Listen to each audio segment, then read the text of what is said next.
ஓம் நமச்சிவாய. ஆன்மீக அன்பர்கள் அனைவருக்கும் வணக்கம். உங்களையெல்லாம் இந்த ஆன்மீக சேனல் மூலியமாக சந்திக்கிறதுல நான் ரொம்பவும் சந்தோஷப்படுறேன். நாங்கள் போடுற வீடியோலாம் உங்களுக்கு பிடிச்சிருந்ததுன்னா நீங்கள் லைக் பண்ணுங்கள், ஷேர் பண்ணுங்கள். குளத்தூர் பாபா டெம்பிள் சேனலுக்கு நீங்கள் சப்ஸ்கிரைப் பண்ணுங்கள். நீங்கள்லாம் என்னோட வரும்பொழுது இன்னும் நிறைய விஷயங்களை நான் சொல்ல கடமைப்பட்டிருக்கேன்.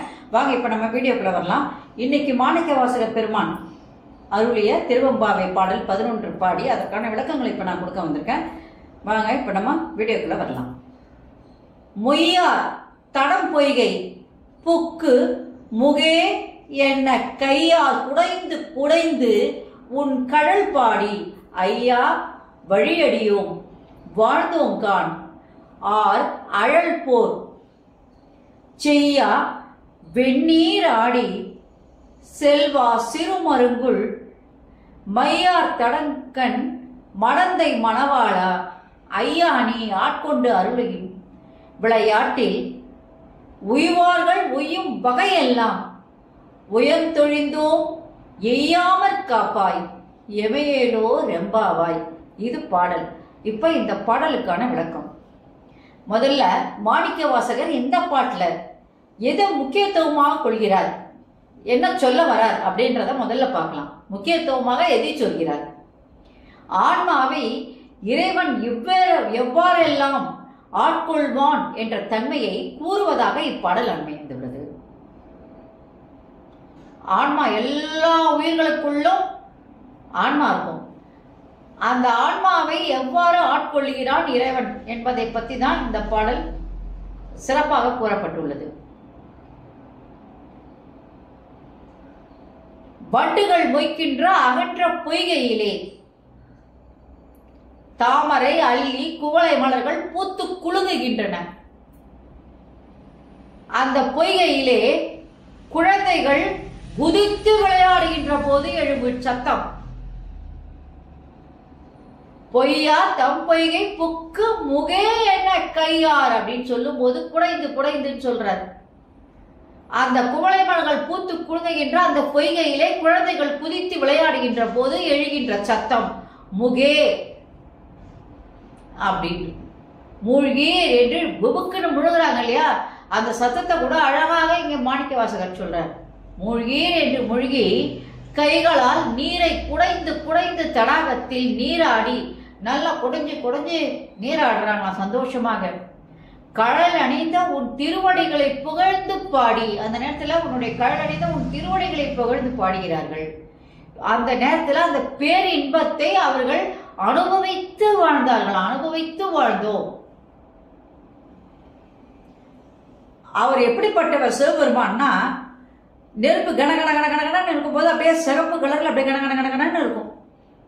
அந்த மாதிரி கனைத்த நெருப்பை போன்ற செம்மை நிறமுடைய அந்த சிவபெருமானே வெண்மை நிறமுடைய திருநீற்றை உள்ள என்ன பண்ணிருக்கார், உடம்பு முழுவதும் திருநீற்று அணிந்திருக்கார். வெண்மை நிறமுடைய திருநீற்றை அணிந்தவனே, எல்லா செல்வங்களையும் உடையவனே. உனக்கு இல்லாத செல்வம் அப்பா நீதான்ப்பா, உலகமே நீதான். அப்ப எல்லா விதமான செல்வத்தையும் உடையவனே,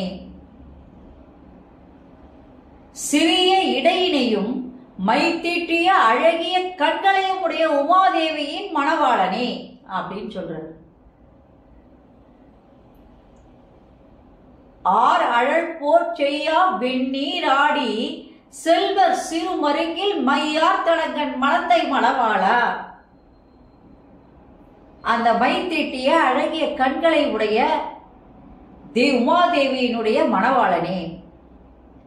ஒரு ஆண் என்ன பண்ணுவாரு, திருமணம் ஆனதுக்கு அப்புறம் தன் மனைவி அழகா இருந்தா அவனுக்கு ரொம்ப சந்தோஷமா இருக்கும். அது அவனுக்கு மகிழ்ச்சியை கொடுக்கும். ஏன்னா ஒன்றோடு ஒன்று இணைந்து வாழும் பொழுது அந்த மனைவியினுடைய அழகும் அன்பும் அவனை என்ன பண்ணுது, அவனை ஆட்கொண்டு விடுகிறது. அப்போ அவன் என்ன பண்றான், அவர்களுடைய இல்லறமானது நல்லறமாக அங்கே இருக்கிறது அப்படின்னு சொல்லும் போது இங்க அழகாக சொல்றாரு. எப்படின்னா, மையை தீட்டிய அழகிய கண்களை உடையவள் அந்த உமாதேவி, சிறிய இடையை உடையவள் என்று சொல்றார். அதனால ஒரு மனைவியினுடைய அழகு ஒரு ஆணுக்கு மகிழ்ச்சியை கொடுக்கும் அப்படிங்கிறத சொல்லாம சொல்லிட்டார். உன் திருவடிகளை புகழ்ந்து பாடி வாழ்கின்றோம். இறைவனே எங்களை ஆட்கொண்டு அருள் செய்து அந்த அருளால் திருவிளையாட்டின் மூலம் வழி அடியவர்கள் சொல்லும் நெறியெல்லாம் நாங்களும் சென்றோம்.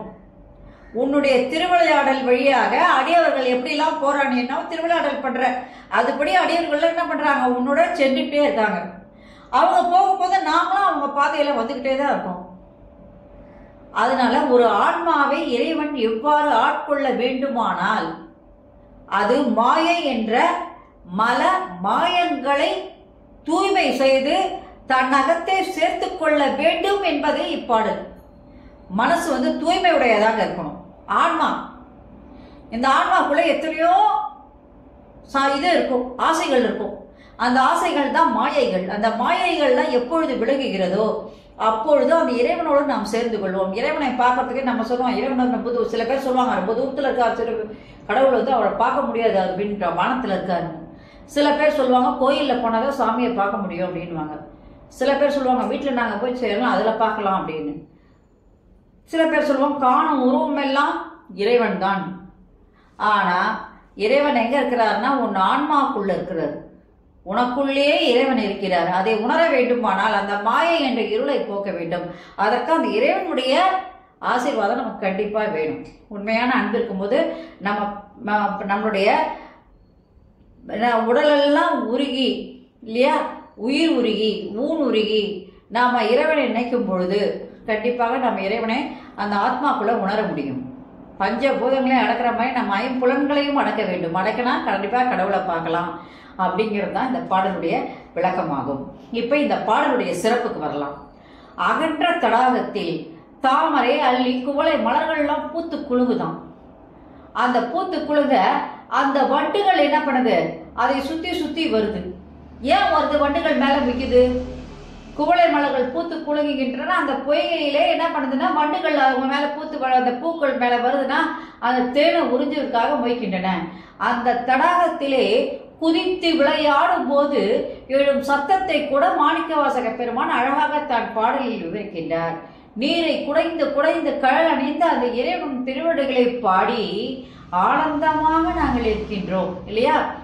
நீ எல்லா செல்வங்களையும் உடையவன், நெருப்பை போன்ற செந்நிறம் உடையவன், உடல் முழுவதும் திருநீர் அணிந்தவன், சிறிய இடையுடைய உமாதேவியை மைத்தீட்டிய கண்களை உடைய அந்த உமாதேவியை தான் மனைவியாக கொண்டவன்.